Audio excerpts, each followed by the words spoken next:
ببيت مخري توكلت هزبي كتم عدقرات نكنتيبا كتم عدقرات تماريصو زنبرة أي ترداء قبرز جهر سرعة قلقلوت نمهب نبيت صحفت كنتيبااتي وحلفناتو كمزتركبة تاقليصو أب كتم عدقرات ببيت مخري توكلت هزبي كتم عدقراتن بقزاو من محدار تقرأ أي تقيتات شوردان استشمو كلتا كنتيباتات مصنحهم زذكريو كساب حزي أب سلطان أب كنتيبا بيت صحفت حلافي كوينو زنحة بقزاو من محدار تقرأ أي تقيتات شوردان استشمو كنتيبا ينيرو حز ግን ብናይ ፀጥታ ሓይልታት ተሓጊዙ ብቤት ምኽሪ ከተማ ዓዲግራት ዝተሾመ ኣይተረዳኢ ገብረዝጊሄር ናብ ከንቲባ ቤት ፅሕፈት ከተማ ዓዲግራት ከም ዝኣተየ ተሓቢሩ ከንቲባ ከተማ ዓዲግራት ኮይኑ ብቤት ምኽሪ ዝተሾመ ብፃይ ረዳኢ ገብረዝጊሄር ብሰንኪ ብውልቀ ሰባት ዝተሾሙ ምስሌኔታት ብቤት ፅሕፈት ከንቲባ ተረኪቡ ስሩዕ ኣገልግሎት ክህብ ተገይሩ ፀኒሑ እዩ ዝበለ ፀብፃብ ጋዜጣ ወይን ህዝቢ ከተማ ዓዲግራት ብሰልፍን ብዘካየዶም መድረኻትን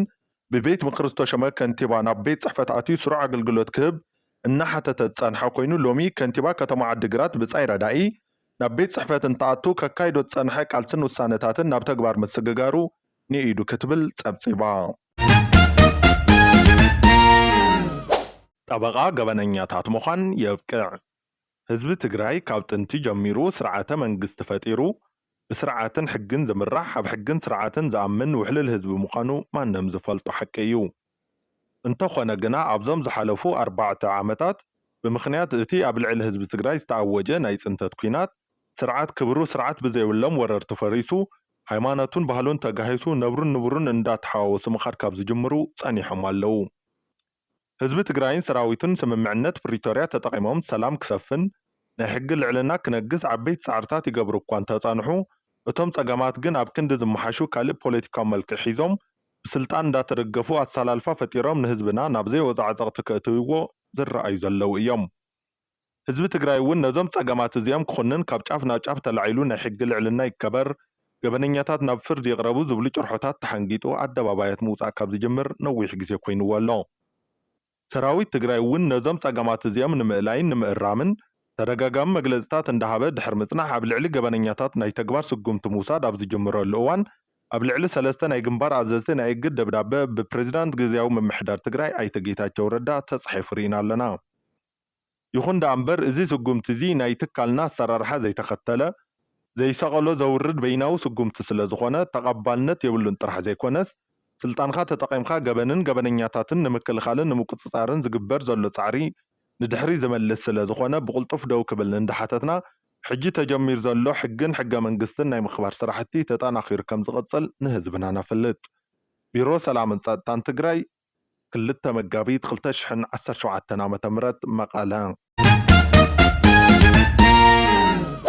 እዚ ከምዚ ኢሉ እንከሎ ላዕለዎት ኣዘዝቲ ሰራዊት ትግራይ ብዝሃብዎ መብርሂ መሰረት ኣብ ደቡብ ግንባር 2 ናይ ኣርማ ኣዘዝቲ ካብ ሓላፍነቶም ከም ዝተላዓሉ ገሊፆም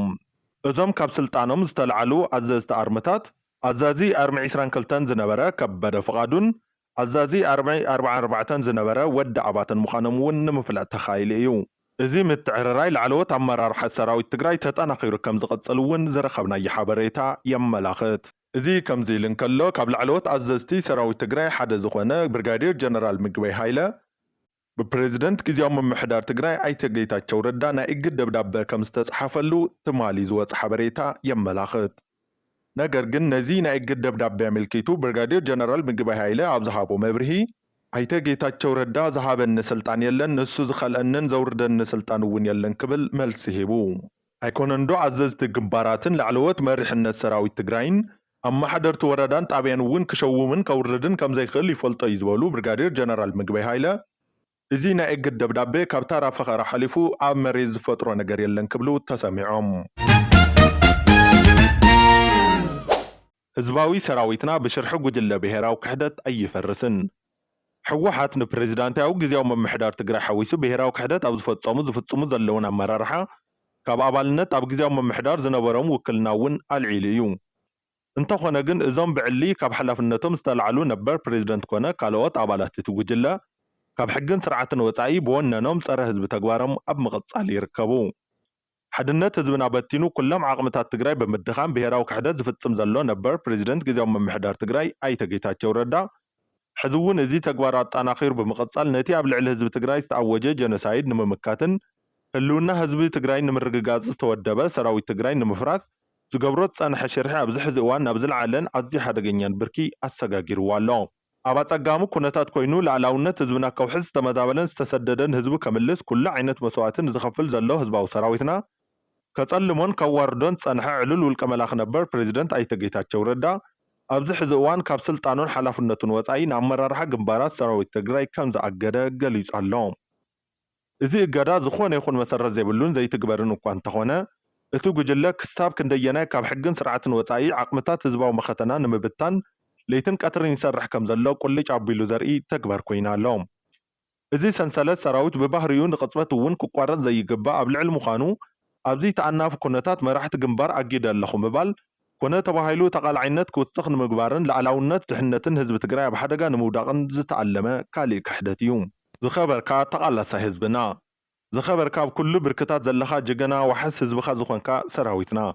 ዝኸበርካ ኣባል ውድብና እዚ ተመሓላሊፉ ዘሎ እገዳ ኣመራርሓ ሰራዊት ሕጋዊ መሰረት ዘይብሉን ዘይፍጸምን ምዃኑ ተገንዚብኩም ንምውሓስ ብሄራዊ ህልውና ትገብርዎ ዘለኹም ቃልሲ ከም እተጠናኽሩ ሕወሓት ይተኣማመን እዚ ናይ ክሕደት ጉጅለ ረብሓታት ህዝብና ንምህጋርን ዓቕምታትና ንምብታንን በፂሕዎ ዘሎ ብርኪ ምንቅስቓስ ኣዝዩ ሓደገኛ ብምዃኑ ቃልስኹም ክትሕይሉ ሕወሓት ደጊሙ ፃውዒት የቕርብ ዘለዓለማዊ ክብርን ሞገስን ንስዋዓትና ካብ ሕወሓት 1 መጋቢት 2017 ዓ.ም መቐለ